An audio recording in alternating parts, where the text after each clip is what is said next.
Hi, this is Darren. We're talking about prevention, how prevention has impacted the lives of others, and what I've personally seen. The first thing I like to say on prevention is Jehovah's Witnesses. I'm not Jehovah's Witness, but Jehovah's Witnesses come around to people's houses and they talk to people and nobody pays them. And they look around, and they look for the kids. Some kids is being abused. Some parents is on drugs. Some people are alcoholics. And before these people actually come to a church, whatever church they choose to go to, a lot of times Jehovah's Witnesses come to people's houses and they help these people.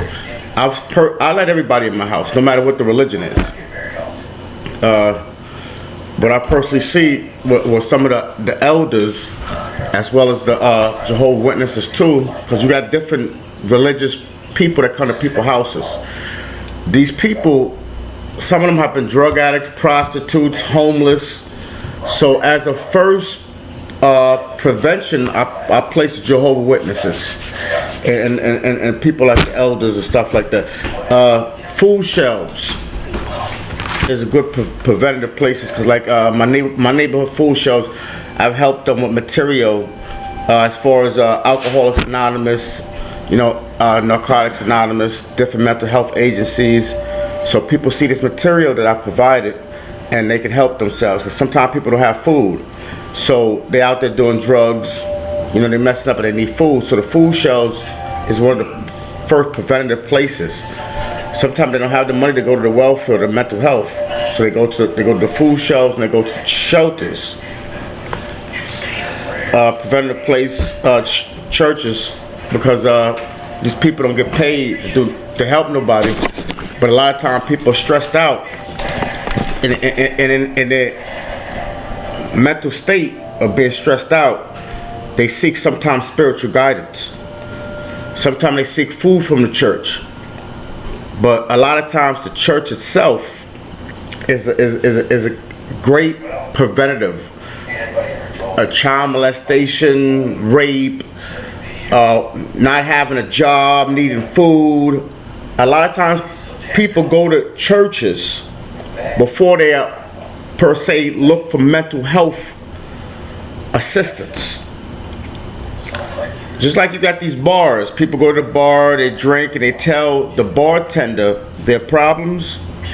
So say the church is also like that.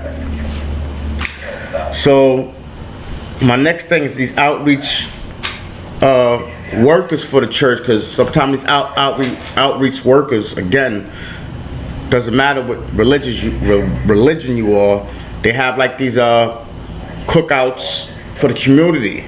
And while they're having these cookouts for the community, they look around for people they believe need help, or people that want to come to them and speak to them. All right, so another prevention is hospitals or mental health centers. Sometimes these mental health centers, they can help people to assist with properly integrating into society, because people, before they can go to work, they have to have their mentality straight. You can't be all jittery inside, emotionally, and then go get work. So as a drug counselor / social worker, my advice to someone that I believe is in turmoil, emotionally, mentally, and they need assistance, I would suggest them talking to someone of the mental health field. Going to different hospitals for people who's addicted to drugs, and you got some of these hospitals in these rural areas don't have nobody to come in and speak to them. So these hospitals moonlight, and they're nice places. They moonlight for AANA setting. So you got people that come into these hospitals and in the prisons, and it's the individual themselves that's a preventative measure for what I've seen. You got ex-drug addicts, ex-prostitutes, people that's been abused, people that's been raped, and people that's been in all walks of lives, people that's been in boys' homes. It's the individual that don't get paid sometime, that go back into these prisons, that go into these boys' homes, and they speak positively. Running out of time. AANA is a good preventative measure. You know, people, places, and things is very big. You have to really understand that people, places, and things. You got some church after-school programs like in Coloneltown. Coloneltown provides after-school programming and sports programs for kids. You got the fire station. There's a needle return place. You can drop off needles anytime. Again, the hospital, in the bathroom in the hospital in Lancaster, they got a needle exchange bucket. It's a bucket. You can drop your needles in there. You drop your drugs in there, and you can probably slip a gun in there if you want. And it's a very important, especially in these inner cities. You got to remember, it's a lot of gun shooting. So it's just not a preventative for drugs and preventative for rape. It's preventative, you know, for somebody to get killed or use the gun to do bad. So again, like some of these police stations, you know, they don't arrest people. You know, you bring the gun in, you drop it, and it's good. So